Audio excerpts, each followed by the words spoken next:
تعالوا شاركوا عملنا ايه في السيكريت سانتا في الشركة. دي الهدايا اللي جات لي، انا حاطاها هنا شنطه ميني مان. اوكي، عشان بقى ايه ممشيش بيها كده في الشارع، ممكن حد ياخدها مني ويجري، او يا اما همشي اوزع بقى على كل واحد شوكولاته. طبعا باين عليا انا فرحانه ازاي، انا جالي هديتين مش واحده، وهقول لكم ايه اللي حصل بالظبط. فيلا بينا. ايه فكره السيكريت سانتا بقى اللي هم عاملينها؟ ان احنا بنحط اسامينا كلها كده في نوت او ورقه وبنطبقها، تمام؟ وكل حد يسحب ورقه، واللي هيسحب الورقه هيطلع له اسم، الاسم ده هيجيب له هديه من غير ما يعرفه، ما ينفعش يعرف حد هو طلع له مين في الورقه، تمام؟ انا طلع لي واحده صاحبتي، ودي كانت شجره الكريسماس احنا اللي كنا مظبطينها ومخلين شكلها كده. ودي كانت الهدايا، كل واحد جايب هديه للتانية وكاتب عليها اسمه، بس ايه لسه محدش يعرف مين جايب لمين بالظبط. وهنا كنا في بدايه اليوم، المديره بتاعتي جابت لي حاجه حلوه ودي كانت بقى وقت استلام الهدايا، كل واحد بياخد الهدية اللي مكتوب عليها اسمه وهيعرف مين اللي جايبها له بعدين. فيلا بينا هنشوف. ودي انا، يلا اوريكم بقى كل حاجة بالتفصيل. كل واحد بيدور على هديته.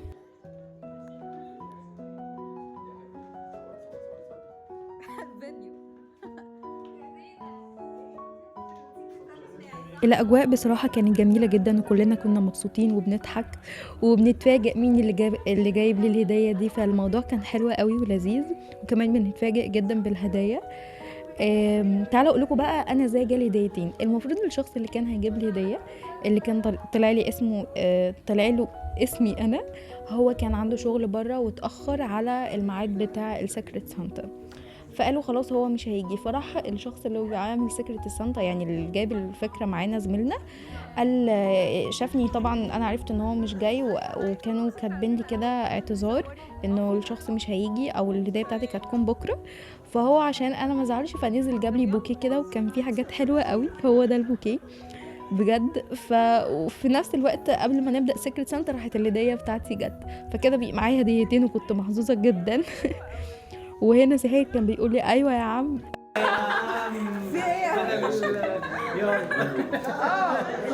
ايوه يا عم جالك هديتين، قلت له استاهلهم طبعا.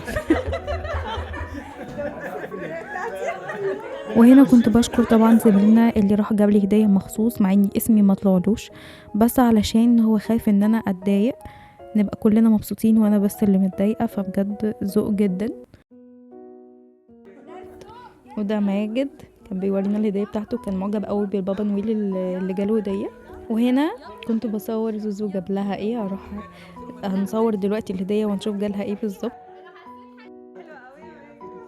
بصراحه احنا كلنا كنا اكسايتد ان احنا نشوف الهديه بتاعت زينة، عشان كانت متغلفه وشكلها تحفه تحفه تحفه. هنشوفها دلوقتي كلنا مع بعض. وطبعا الاستاذه دي ما اتفاجئتش، بقول لها ايوه انت بقى مش متفاجئه، لانها كانت معايا وانا بجيب الهديه، لانه ما كانش في وقت وكنا مضطرين ننزل سوا، عشان هي برضو كانت هتجيب للاسم اللي طلع لها. انا ما قلتلهاش ان دي هديتها، بس هي حست ان هي ليها، لان كان في حاجه عجباها وانا جبتها، عشان كده هي فاستغربت انت ليه جبتي حاجه عجبتني انا. دي الهديه بتاعت زوزو، تحفه، كان تي شيرت كده، واو جميل جدا.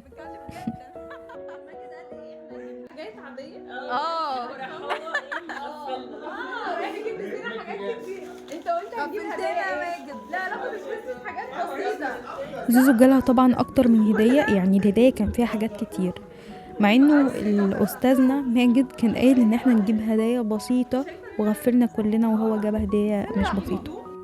ودي انا كنت بتصور بالهديه بتاعتي، كنت مبسوطه جدا، كله عمال يقول لي انتي محظوظه، ايوه هديتين، ايوه هديتين. اليوم كان لذيذ والفايبس كانت حلوه قوي. بصوا هو انا يعني انا سمعت ان عيد الكريسماس حرام، بس انا يعني احنا احتفلنا، الموضوع كان فيه هدايا، فالموضوع بما انه فيه هدايا فيلا بنعمل اجواء كده مع بعض. وهنا كان في حد قال لي الذوق، وكنا بنقول جالنا كريسماس عشان هو ما جالوش. كايدين قوي برضو. وتعالوا بقى اوريكم الهديه بتاعتي بالتفصيل، يلا انبوكسنج بقى للهديه. طيب كنت عايزه اقول لكم ان انا سمعت ان الكريسماس حرام، ولكن انا مش بحتفل بيه وبنيه ان انا مثلا اي حاجه تانية. انا اشهد ان لا اله الا الله وان محمدا رسول الله. دي حاجه بس كانت الشركه عاملاها، كنا عاملين حاجه ان احنا نجيب هدايا لبعض، فانا ما فيش اي نيه ان حاجه تانية خالص غير ان احنا نتبسط وتهادوا تحابوا بس. البوكيه بصراحه كان تحفه. انا بحب المارشميلو، بحب الشوكليت، بحب كل حاجه. بحب الحلويات عامه. ده كان فيه مارشميلو، كان فيه شوكليتس، وبابا نويل ده.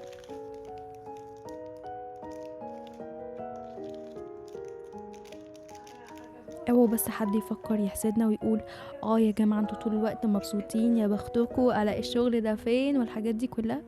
لانه مفيش شغل مفهوش مشاكل، مفيش شغل مفهوش نكد، مفيش شغل مفهوش تعب. كل الحاجات دي ما يغركوش الكام دقيقه اللي احنا بنتبسط فيها او بنحاول نبسط نفسنا فيها. مش هي دي الاجواء الدايمه، بس نتمنى من ربنا ان الاجواء دايما تكون حلوه ونبقى مبسوطين بكل حاجه في حياتنا. بص المج التحفه ده، فرحت بيه قوي. ده كان يومنا بصراحة. اليوم كان لذيذ جدا جدا، وحتة ان يبقى فيه هدايا بينا كده بتخلي النفوس احلى بكتير. وانا كنت حابة المج ده قوي عشان مكتوب عليه سوبر هيرو، تحفة يجنن. ده كان يومنا باختصار.